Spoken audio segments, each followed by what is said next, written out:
I'm the MC of the ceremonies today. I'm going to introduce our special guests. We're going to have a little tree planting ceremony after that, and then we're going to be doing tours of the house. So we may have to break up into smaller groups, and we've got enough qualified people here to speak about the house and the features in the house.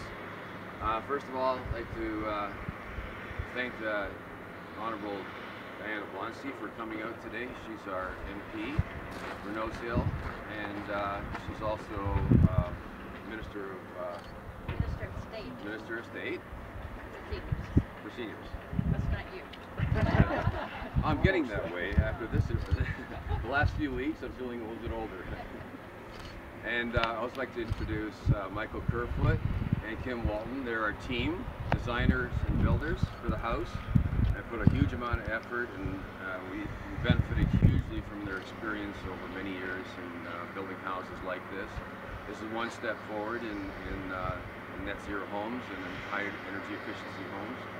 And the tremendous contribution they made. They're going to do a little talk for us today. But we'll get going here now. Diane, would you like to speak for it? Yeah, well, welcome everyone. There's nothing like being out in the cold to shorten the speeches, so that's a good thing. How many of you are looking forward to building a home like this or in the future? Yeah, so we've got some buddies for Dave here. But this is a tremendous initiative by CMHC. Where's the CMHC there? Who have actually come up with this idea of just supporting people and teams who want to build high energy efficient homes.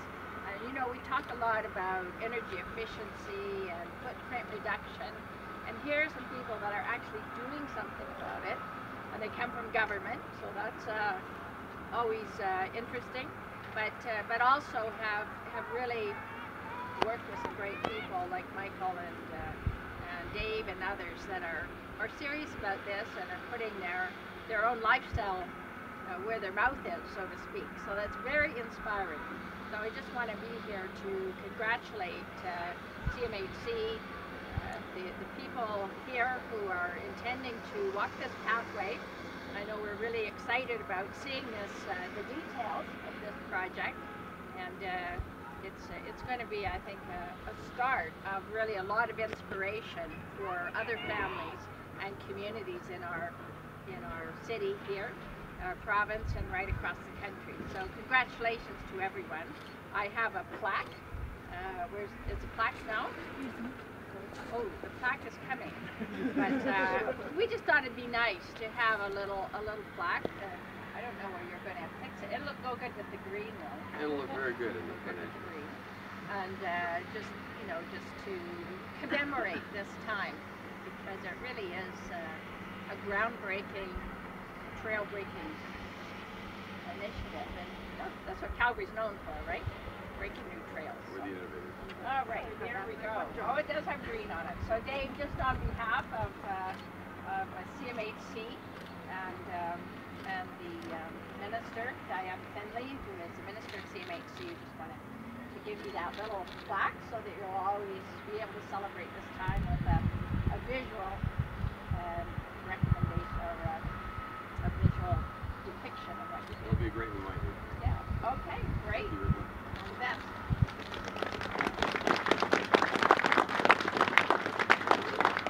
Will you speak out here?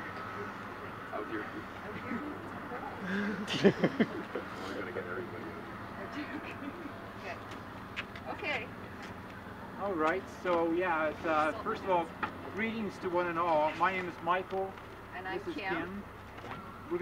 We have some notes because we've been staying up all night, all day for the last many days. So we just want to do a quick review in kind of a conversational fashion of the process that we've been through, if that should be all right. At the outset, I felt very strongly that if we were to do a net zero project, that it would be important for us to avoid the three pillars of what everybody else would be doing. And we knew, as has been borne out by reality, that other people would depend upon the usual geothermal, significant domestic solar, hot water for space heating purposes, as well as hydronic floors. So these items cost a lot of money, so we said, everybody else is doing it, let's make sure we don't do it then. And let's try to take that effort, that money that would be represented there, and put into other more interesting things that would certainly be more frustrating and hopefully more satisfying. We never knew which side of the balance beam we would be on, though.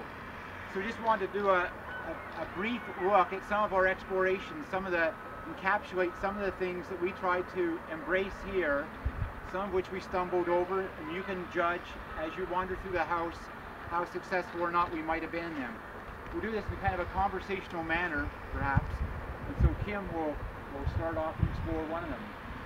It's really noisy, and I apologize for that. It was never this noisy on this site while we were working here. As a matter of fact, it was a big mud pit most of the time, had no road work done, and we never heard big machines like this, so I really apologize for that. And I'll shout as loud as I can and let me know if you can't hear me.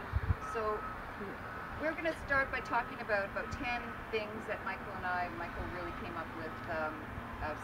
When you look at the tour map, you'll see about 50 items, but these are 10 things that we feel that are important about the house as far as some of the decisions that we made, and some of them were made very early on.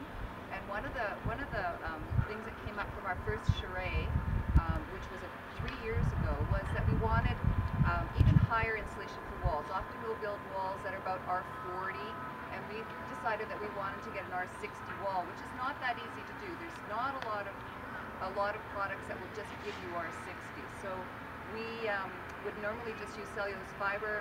Walls would end up being about 18 inches wide, and on a really small lot, that takes up a lot of square footage. So we wanted to work towards getting a wall that was a little narrower, and in order to do that, we used a combination of materials. So we started out by thinking that we would like to use polyurethane, a certain amount of polyurethane, a higher R value per inch, and combine that with cellulose. And when we managed to get a sponsorship for polyurethane, that was a go. That made our walls about 4 inches narrower all the way around. A really great system. We know that it's really airtight. We've done a lot of door blower testing. We really think that the wall system that we've come up with is pretty good. But one of our issues was about, a couple of issues about the wall system. Because it's new, it's different. We had many conversations over the past 18 months about vapor barriers and where the dew point is. A whole bunch of amazingly complicated and lengthy discussions. They weren't actually discussions at all, they were heated arguments. Most of the time. Okay, now Michael, number 2. All right, so another item that we wanted to look at, obviously, is we had an opportunity to get some solar gain, passive gains, so we wanted to use windows.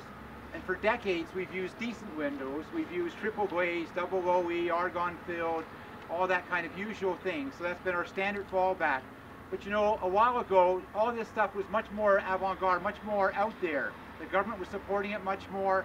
And so in the early 80s, we did some major windows north of Winnipeg using water white glass. When you break a piece of glass, you can see the green, the iron in it. Water white glass is very low iron. And as you can expect, that's an awful lot more light heat into a house. And so a friend of ours who makes windows said, well, I can get a hold of some of these, use them. So we did, and it has an amazing, wonderful impact. It's only a little bit, but it's a major impact on a house that can utilize that additional gain if you've got a south exposure, etc. And so we explored the whole house in terms of orientation. The south windows, we said, oh, well, we'll put 2 layers of this magic stuff on it, and a 3rd layer of regular glass. And as you wander around, you change the relationship of how many layers of different kinds of glass you use. In the north side, you're more concerned about insulating than gain. So it varies as you wander around the house. So that was the second consideration that we gave a great deal of effort to.